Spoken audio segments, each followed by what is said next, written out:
Please be ready for a dictation of exercise number 13 from December 2019 issue of Progressive Magazine. 5 seconds.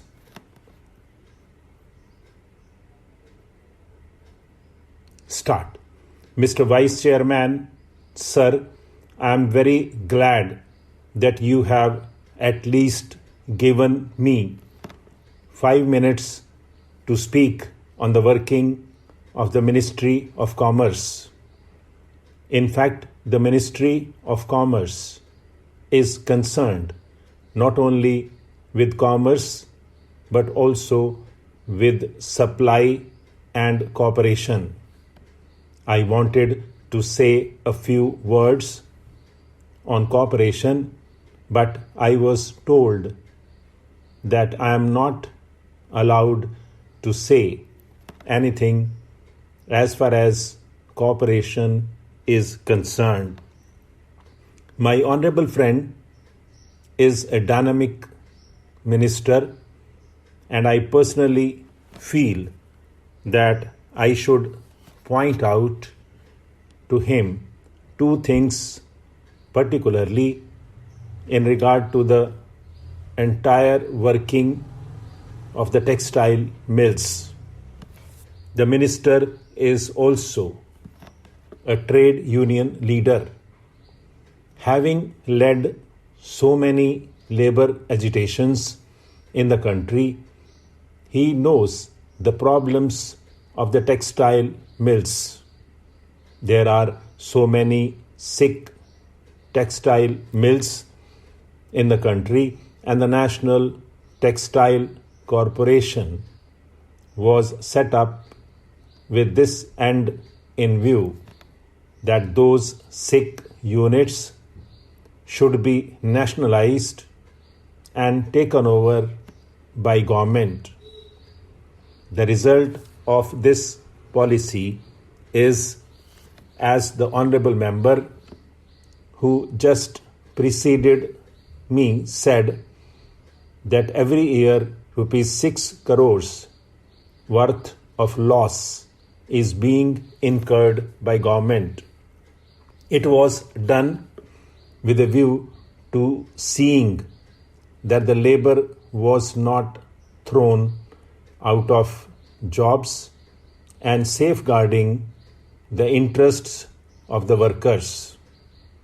Otherwise, the private mill owners used to say, on one pretext or another, that their mills were not working properly. They had invested in machinery whatever money they could get.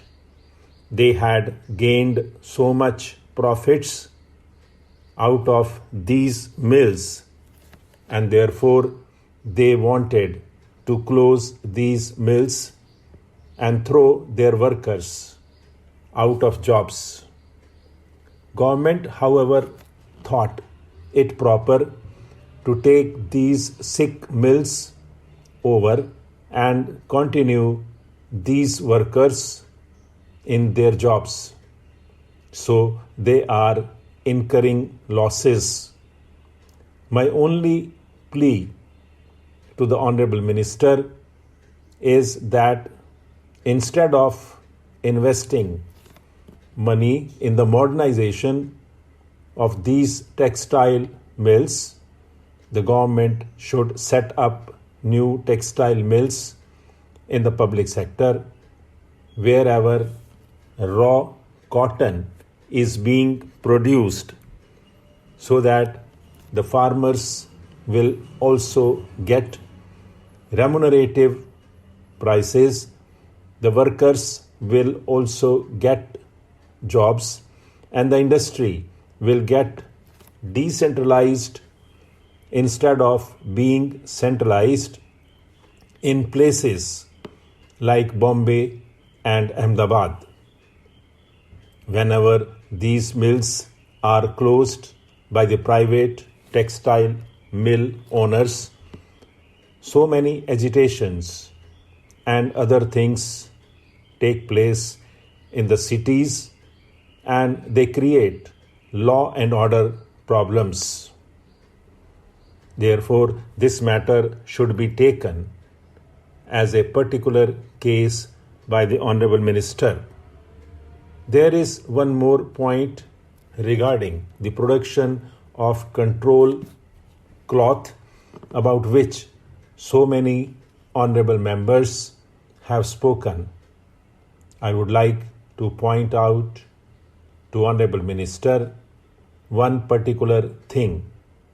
Here also they were required to produce a particular quantity of cloth, but most of the private mill owners never produced this control cloth, and on the contrary, they manufactured other types of cloth for export or other purposes, and taking undue advantage of rising prices in the domestic market, they got more money. They were prepared even to pay fine to the government. Even the fine has not been recovered from the textile mills, and in the meantime, these textile mills have been declared sick, and government had to pay something like 6 crores of rupees to them. All such unscrupulous things indulged in by the private textile mill owners should be dealt with severely. I do not know why it is not being done, and also I do not know why the Honorable Minister, who is a champion of nationalization, is not coming forward with legislation for nationalizing all these textile mills so that he can give protection to the workers and production is according to the requirements for export purposes as well as domestic purposes. Instead of giving a free hand to the private trade and these textile mill owners, the minister may consider this point. Sir, another point is with regard to power looms. The power loom sector also is a very important sector. 1 million workers are engaged in this sector, and if yarn is not made available in time, these workers will be thrown out of employment and the power loom will be closed. So many times it has happened. When we see the policy of the government of India on this, it is somewhat strange. Of course, I am not here to speak on the finance bill, but they are levying so much excise duty from them, and they cannot compete with the composite mills.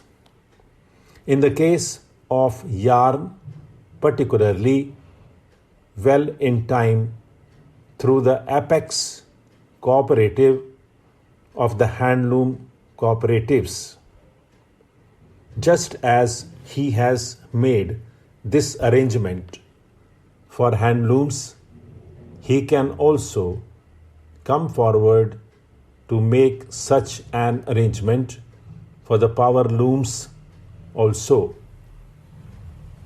As far as production of agricultural commodities which are meant for export is concerned, I find, for instance, that export of sugar and tobacco has fallen. Stop.